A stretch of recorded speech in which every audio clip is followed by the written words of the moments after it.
Olha só, gente, mais um vídeo aqui da nossa semana agroambiental no apoio e no oferecimento, patrocínio da Agrivalle, Vida Gerando Vida. Também teve o apoio da plataforma AgroRevenda, o apoio da DATAGRO, o apoio da ABISOLO.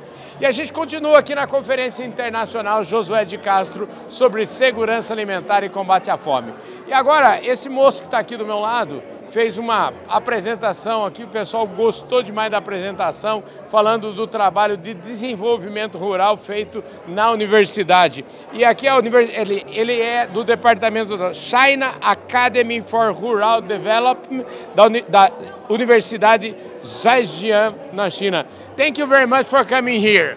Thank you for having me.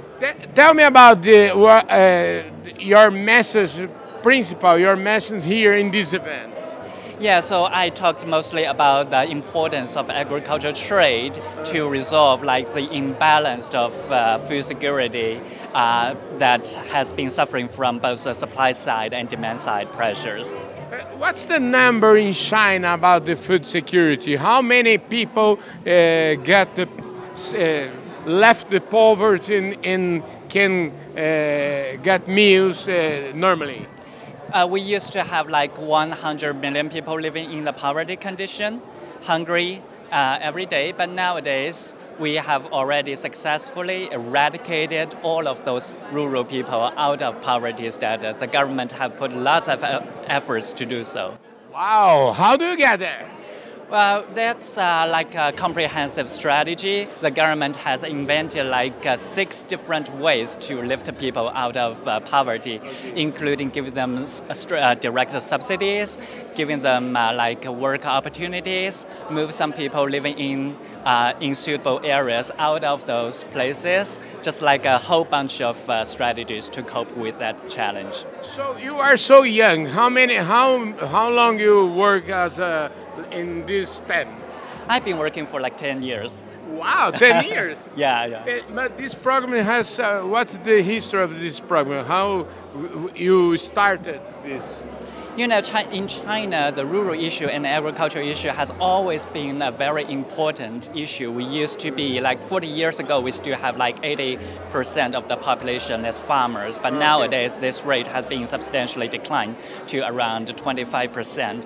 So, but anyway, we are still, although we have already solved what we call the absolute poverty issue in China, there is still a wide income gap between urban and rural residents. So how to close that kind of gap, how to develop the agricultural food system to be inclusive and also sustainable in terms of ecological and environmental concerns. It's always an important issue in China, and I think it's also an important issue here in Brazil. The most important thing is when the government put focus in the theme, you can get it. Right. Very good. Right. And how about Brazil? Your first time here? Yeah, it's my first time here. And what do you think about the country? It's a very interesting country, and I think the government is very focusing on the key issues that people care about, like how to develop an inclusive economy, how to balance between economic and environmental concerns. I think we share a lot of common consideration or common issues between China and Brazil as developing countries. In China, how's the theme of environment is very important. In China, you are focused on this? Right, Chinese government have been focusing a lot nowadays on the environment issue. You know, in the past days, in order to secure food security, the Chinese government has been devoted a lot of efforts to encourage farmers to produce more. And in that process, farmers use lots of fertilizers, pesticides. But 10 years ago, the Chinese government began to motivate farmers to change their production mode. And not only the government is doing this, the private sector is also actively engaged in that. So we have one case in the city that I live in. It was It is one of the biggest private firm in China, and it used to do the business related to chemical products, but nowadays the company is also involved in agriculture production, using its advantage in like logistic systems, its access to like high quality seeds in order such that can provide smallholder farmers with a variety of the inputs that they need for low carbon agriculture production. Thank you very, very much for coming here at Fala Carlão. Thank you very much for having me. And back to Brazil, always come here. Sure, thank you very much. I'd be love to. And welcome to China, Yeah. all the Brazilian people. Yeah. I will have to go to in China 1 year, Yeah. 2 years more. Let me know anytime.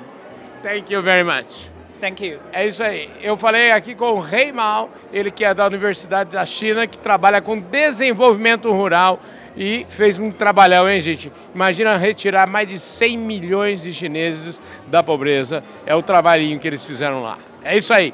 Mais um Fala Carlão na prateleira de cima do agronegócio brasileiro.